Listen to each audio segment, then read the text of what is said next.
Hello, hello, hello. This is Robert Ferguson. I'm going to wait a little bit because I was having some problems. Before I share some information with you, I am I'm just going to wait. I'm just going to wait. I'm just going to wait. Let's just wait. Let's just chill. Okay, I am going to share something with you that's going to be pretty impressive. Okay, so um impressive meaning surprising. Now, for those of you who are logging in or catching me for the first time, whether you're on Facebook, LinkedIn, YouTube, my name is Robert Ferguson. I am your nutritionist, a guy who cares, and that's why I share. And today I'm going to share with you a study that I literally have been walking around holding, meaning when I travel, it's in my briefcase. When I, go on a trip, it's always there. I look at it again. And I was going to hold off and share this study in my book, my new book that I've been working on for a few years. But I was like, you know what? I'm tired. And when I say tired, I don't want to wait. I believe you must have this information because it goes against what most people believe. It totally supports everything that I've been saying for years as far as being able to eat the foods that you love or foods that you like and lose weight, right? So lose weight, improve your health without avoiding carbs. Without avoiding carbs. Hear me on that. Without avoiding carbs. So there was a study done over in China about 5 years ago, um, or that's when the study was made available. And it's interesting because it brings clarity to everything that I'm always sharing with people. And that is carbs are not the problem. There's something else that's the problem and is showing up and causing a whole bunch of harm to people's health. Like I was on a phone this morning with some oncologists, and we were looking at these studies showing a direct relationship between certain oils that people are eating and cancer. The evidence is pretty clear. You can't even argue it. And this study is a really good one. So I'm gonna, if you want to look up that study, let me show you. Okay, so I'm going to pull from the Lancet, which is one of the most respected medical journals in the world, and in the Lancet, and I'm going to read this right. And here's the background: the Chinese saw an increase with obesity, and so they wanted to do something about it.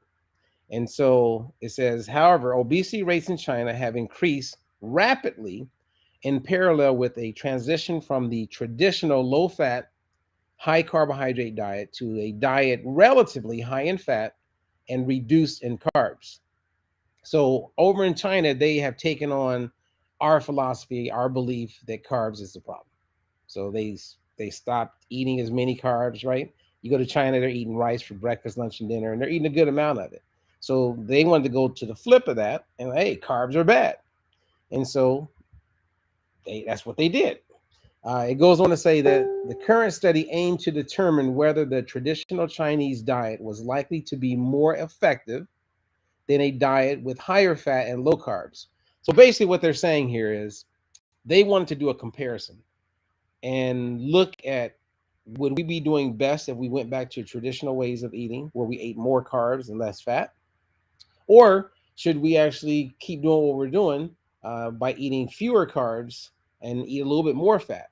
And in this study, it's a randomized controlled study. They took 307 people between the ages of 18 and 35 years of age. And what's interesting with this study, and what I like about this study, is that it was isocaloric, meaning they quarantined these people, they fed them all their food, and across the board, all different groups, the three different groups, consume the same amount of calories every day with every meal. And they also made sure they were consuming the exact same amount of dietary fiber. So you have these people who are healthy, right, between the ages of 18 and 35. No one had a BMI over 28. And yes, we believe and know that the BMI is not all that, but these people were healthy and they all were pretty active. So they controlled their activity and had them bring it down because they didn't want activity to play a huge role on whether or not people were more likely to gain weight, lose weight, etc. And the way this study was set up is they didn't want people to gain weight, so they brought their calories down big time with the goal of seeing everybody lose weight. The best part is that it becomes very clear if carbs is the problem. They're not. Okay. So the three groups were broken up to where they had one group eat more carbs, less fat. They had another group, the second group ate about even, same amount of carbs as fat.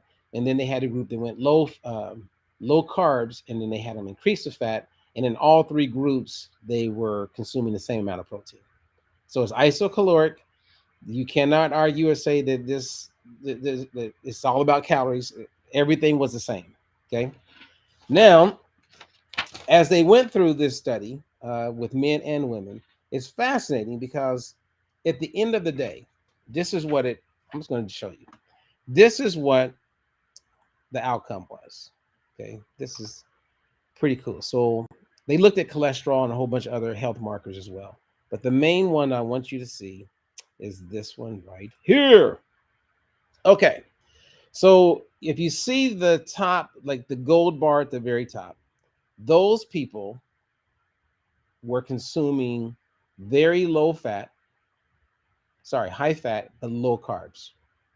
And if you look at the very bottom, okay, these people at the very bottom, where it's the blue, those people ate way more carbs and less fat. And then you had the middle group. So it's very clear that the group who ate the most carbs lost the most weight. So who or what were these people consuming that was causing them to not lose as much weight? Well, the study is very clear. It's very clear that the oils that these people were consuming is the culprit. The fat was coming from soybean oil, seed oils, vegetable oils. The data is clear. This is just one of many that I'm going to be sharing with you.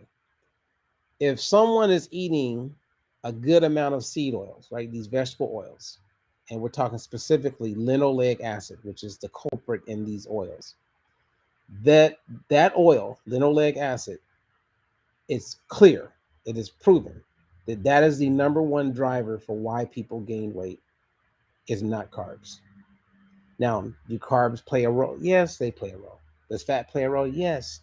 Does protein? Yeah, it can all play a role. But when you put everything even and you go 6 months and you have it dialed in like they did with this study, the government realized the reason why people are gaining weight and obesity levels are rising to also include insulin resistance is growing. We're also looking at various cancers. Look around and notice how many more people seem to be being diagnosed with cancer. It's out of control. And people are struggling to lose weight. I have many clients that are struggling, or they struggle to lose weight, and we get stuck for a while, but then we break it, right? So as I coach them, we break through that, and then everything gets better. Now, I'm going to do a seminar very soon where I'm going to bring a ton of clarity to linoleic acid and which seed or vegetable oils have the most amount of linoleic acid. It took me a long time to get it down to where I have accurate numbers, and I have accurate numbers.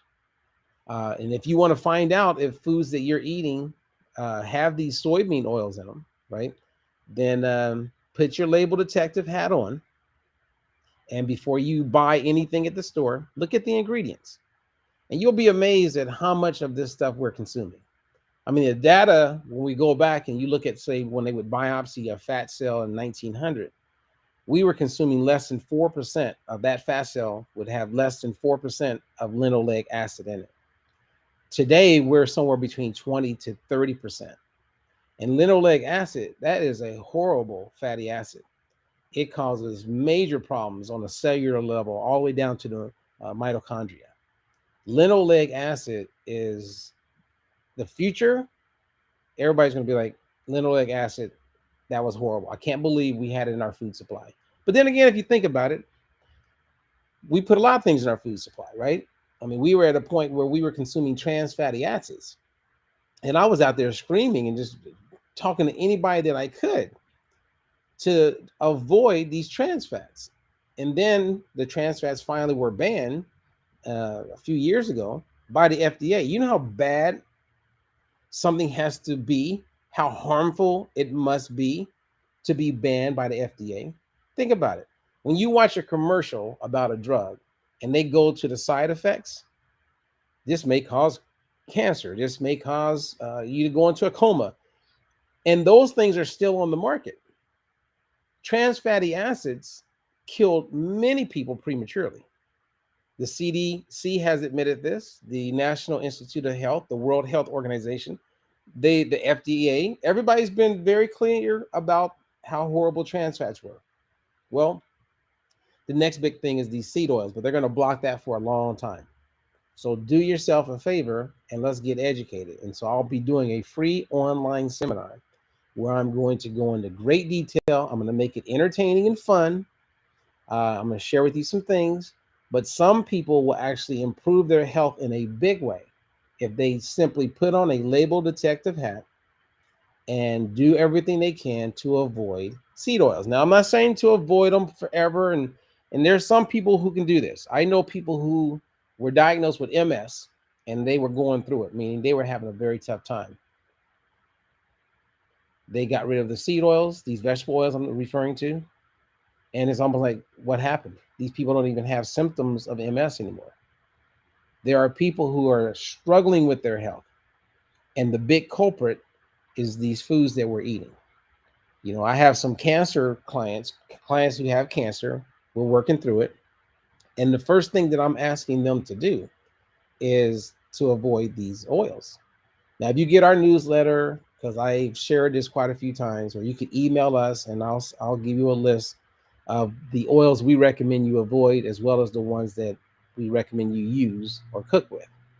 On another note, as we're talking about these seed oils, you know, avocado oil, I've talked about it a good amount. My recommendation right now is don't buy avocado oil. And the reason being is because there's so much lying, framing avocado oil that you buy it thinking that you're getting avocado oil, but when they test it, it's not. UC Davis, and you can look this up, they did a study a few years ago where they went and grabbed a whole bunch of different avocado oils and they tested them. And over 80% of these oils were not even made up of, there was no avocado oil in it. It was soybean oil.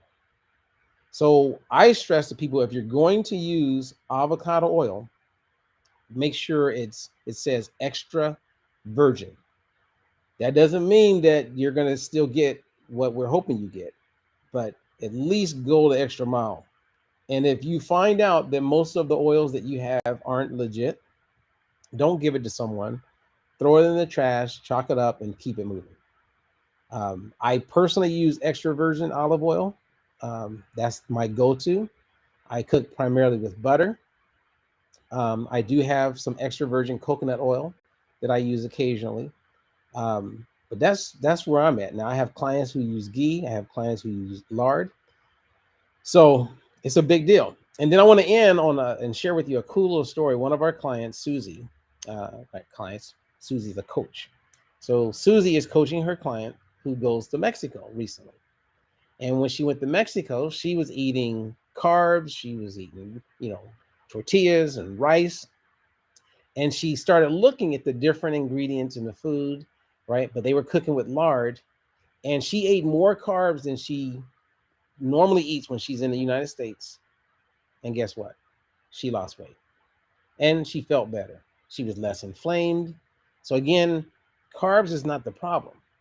And I have a lot of clients who have lost weight eating carbs. We eat carbs. That's a big part of the Diet for Life methodology, is that you can lose weight and improve your health without avoiding carbs. We've been hoodwinked, bamboozled. We've been lied to, and the lie continues to grow. My favorite book says, "My people perish for the lack of knowledge." Well, if you're not informed, you're more likely to fall prey to those who are misinformed. So I want you to know. You know what I mean? So when you know better, you can do better. And if you want a copy of this study, if you can't find it, reach out to us. Go to my assistant Lori, and we'll send you the a link so you can download it and read it for yourself. Okay, I'm done. I shared because I care. Let me see. Did anybody post a question? Dee Dee says, "What's up, Sandy Silver?" I'll look at Lacey Green in the house. Lacey Green in the house.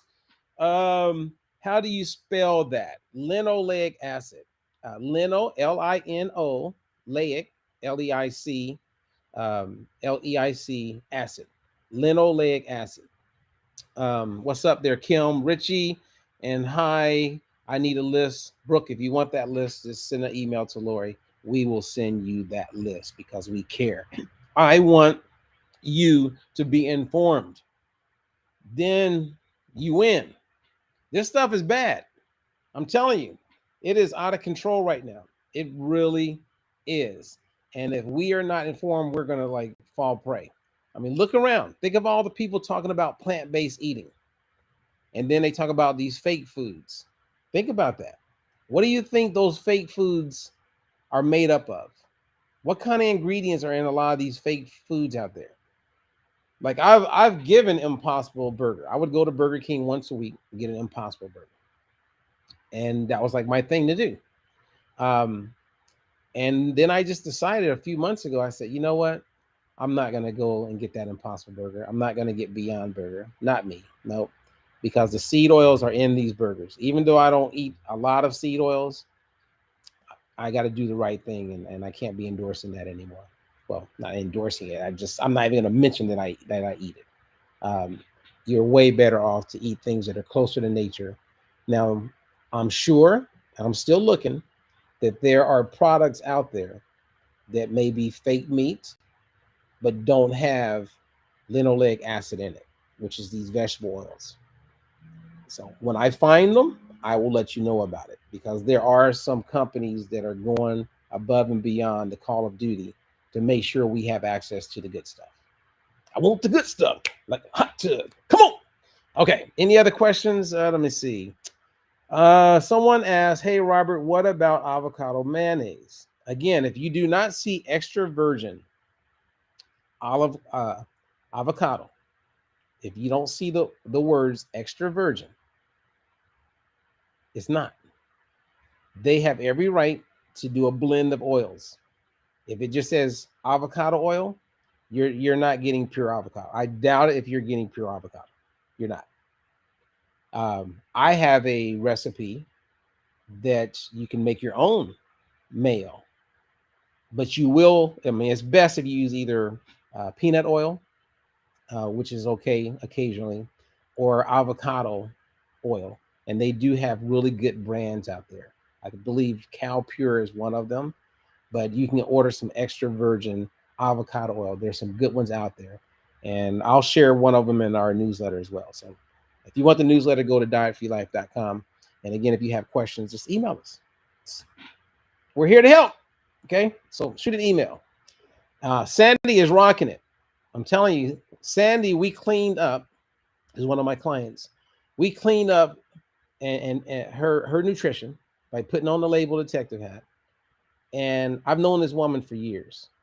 And the weight was not, well, when she would lose weight, it was if we lost a pound in a month, we were celebrating.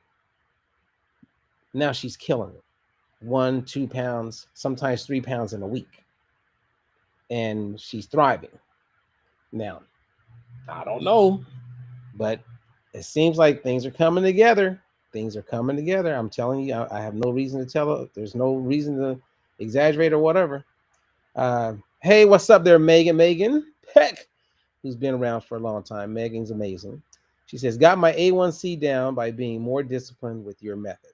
Awesome. Weight hasn't moved much, but I know that it will. It will. It will. Remember, insulin plays a huge role in understanding insulin resistance. One of the symptoms of insulin resistance is when your glucose levels are elevated, meaning if that's happening, insulin has been elevated for a long time. So as the glucose gets better and the hemoglobin A1C gets better, that's a sign that you have improved your insulin, and you may not be as resistant, or now maybe you're not even resistant at all, and you now have insulin sensitivity. So just stay the course, man. Stay the course. Okay, there's Ashley, one of our new coaches. I'm so excited and proud of you, Ashley. She says it's absolutely scary what's happening to our food supply. It is. It's very scary. And when I was looking at these two papers this morning that were shared, uh, were given to me to read from an oncologist that I'm working with, blew my mind, because the culprit, or you see the association between an increase of the ratio of consuming more omega-6, which is when we're talking about the linoleic acid, compared to omega-3. I mean, back in the day, we were like a 1-to-1 ratio. Now we're consuming 20 times more of the unhealthy omega-6 compared to omega-3. 20 times, think of 20 times more. 20 times more. And look at Giselle. What's up, Giselle? I'm glad you caught me. You caught it. You caught it. Giselle in the house. Awesome. Awesome. Okay. I talked way longer than I thought I was going to talk. But thank you. And I hope the information is good. And again, if you have questions, you want more clarity, reach out to us and we will do exactly that. We will provide. Okay. I'm Robert Ferguson. You're a nutritionist. If you have questions, go to